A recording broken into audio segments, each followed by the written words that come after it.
Hello, everybody, and welcome to another episode of The Bull's Voice.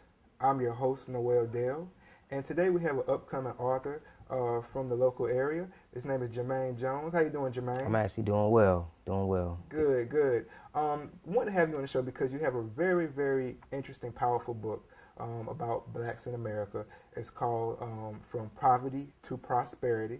It's going to be released soon, and we'll talk about the book, let people know about it, and check it out. So tell me this. Tell everybody a little bit about yourself, where you're from, and your background and everything. I'm originally from Washington, D.C. I came to North Carolina to attend North Carolina Central University, and after completing my undergraduate studies in English, I stuck around in the area and started teaching, began teaching, and further my education, and just found my spot professionally in this area. Okay, Yeah. okay. So the full title of the book, From Poverty to Prosperity, Ghetto Exit Strategy as a Rites of Passage. Yes, that's right. Okay, Yes. okay. All right. So tell us about the book. What inspired you to write this book about blacks in America and how to arise from poverty or from the situation they may be in?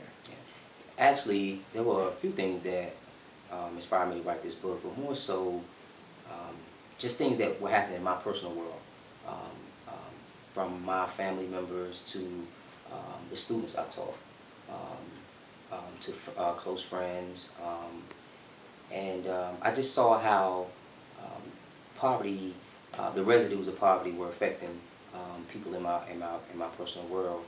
And what I mean by affecting them was the lack of knowledge in certain areas, whether it be education, whether it be more so knowledge about themselves. But primarily, what prompted me to write this book was just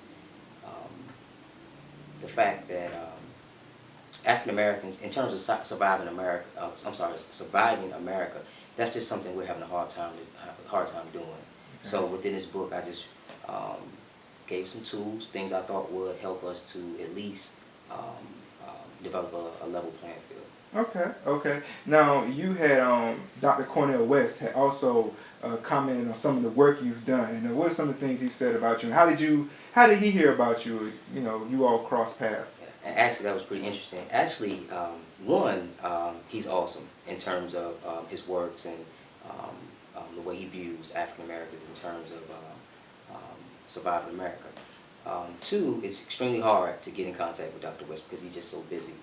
But my publicist, who was awesome, Leah Gordon, awesome in what she does, she was able to reach out to his administrative assistant, and what we did was we sent the content page, and from the content page, he found it very interesting, and the response was forward me the entire book, the material. So, but he read it. He gave me very good feedback, and it was very emotional. Him responding was very emotional, and he gave me some very encouraging words, and just told me to stay strong in my work. Okay. Yeah. Okay. All right. Well, that's a very big deal if someone of his stature comments on a piece of work. But right now, I want to go ahead and let's get into some of the contents of the book, from poverty to prosperity. There's a couple of chapters that caught my eye. I've glanced over your book. It hasn't been yet, but as soon as people see the show, we'll be available and we'll go over where you can get that. There's several chapters that caught my eye. One in particular I'd like for you to talk about a little bit more in detail is the government's view on poor and education. In this particular chapter, what I'm basically focusing on is straightforward, the government's view on the poor and education. What do you think the government's view is? In terms of in terms of education in college, a lot of people are not aware that college is just another financial wealth transfer, transferring money from wealthy hands to wealthy hands.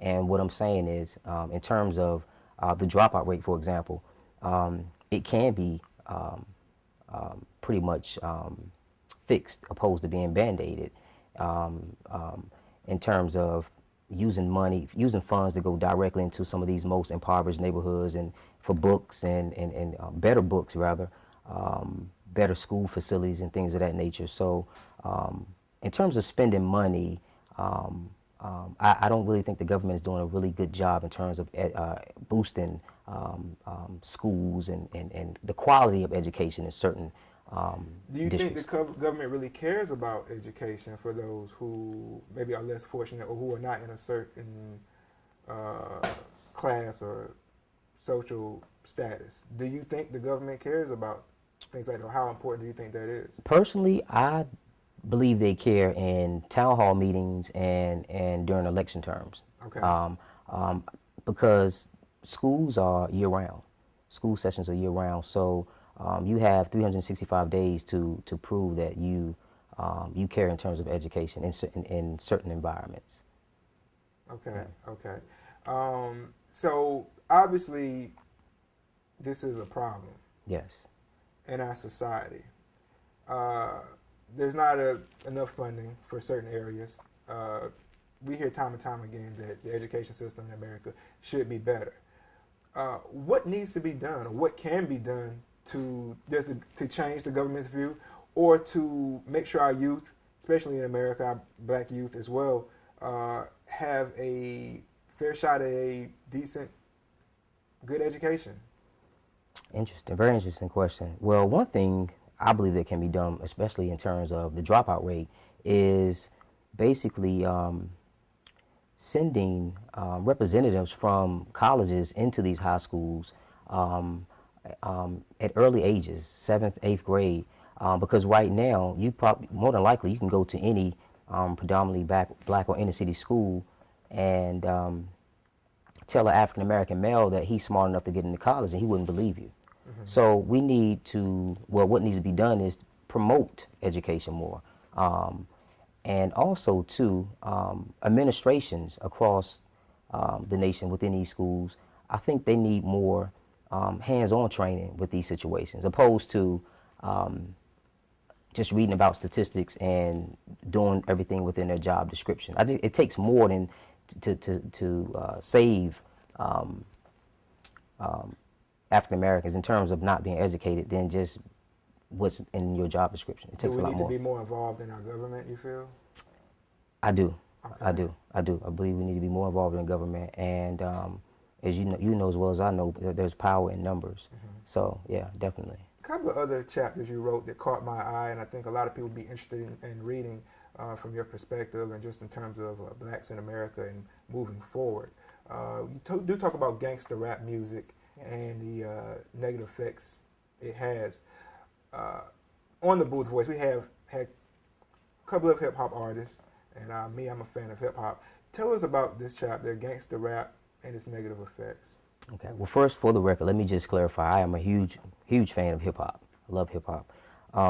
In this particular chapter, though, what I'm really focusing on is basically there are a lot of African Americans who are not listening to this music with the means of eating the meat and spitting out the bones, in terms of internalizing music for what it is, entertainment.